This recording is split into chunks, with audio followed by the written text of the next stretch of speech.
What's the difference between dissociative identity disorder and CPTSD, complex post-traumatic stress disorder?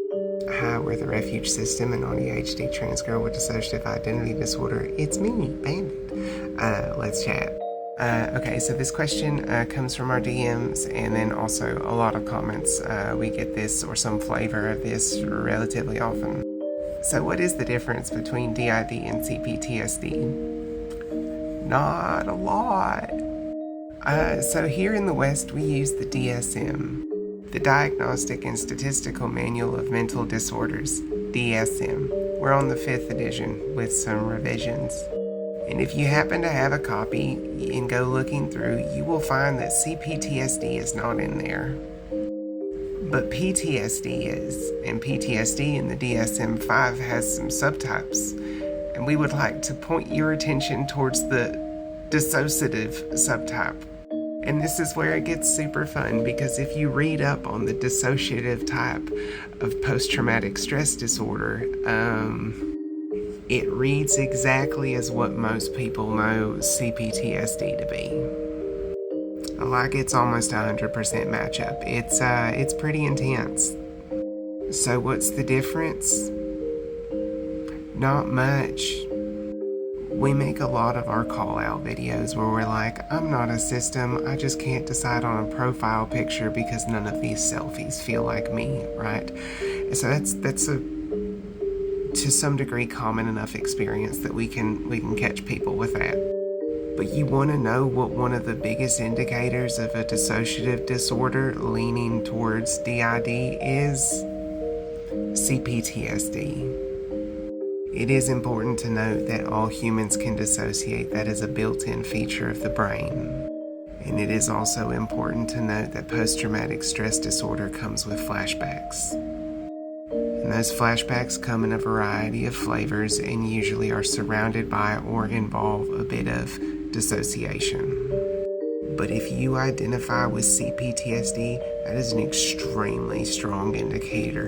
And then if on top of that you don't remember bits of your childhood or most of your childhood, you have got two very strong ingredients. To quickly explain the ingredients thing, we take that from weather reporting, in that a tornado watch is that you have all the ingredients for a taco, but tacos aren't there yet. Tornadoes instead of tacos.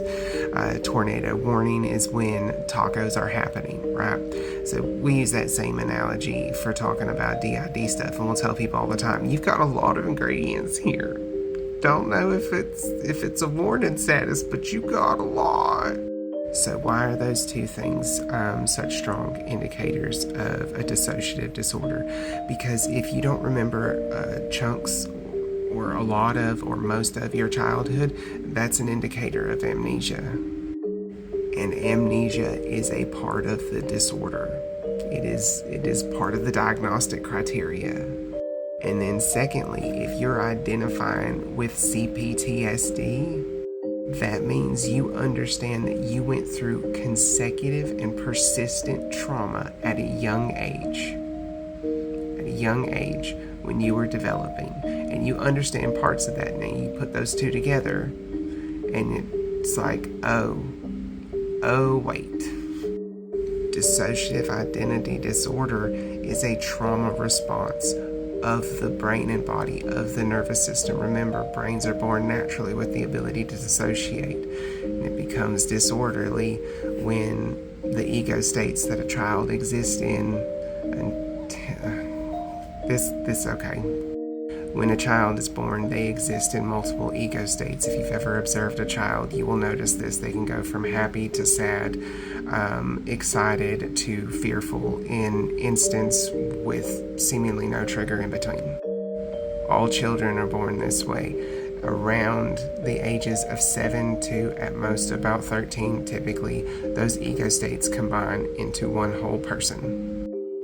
Dissociative identity disorder is a trauma response, is a safety mechanism of the body to keep those parts separated, because some of those parts remember horrible things that happened to this small child. And if that's all together, if the brain and body make the connection and remember those things, it's not going to be good for the body. So, wrapping that all back together again, if you identify with CPTSD and you don't remember your childhood, you're an extremely strong candidate for dissociative identity disorder because, again, that is the trauma response, that is the safety mechanism to counter not remembering and going through complex trauma, repetitive trauma, dissociative trauma. Thank you for those of you who have asked this question. Again, this video has been a long time coming. We just haven't gotten a good shot of it, but we're pretty confident with this one. So, as always, if you have questions or clarifications, leave a comment or hit us up in our DMs. We're called the Refuge System for a reason, because we like to help people.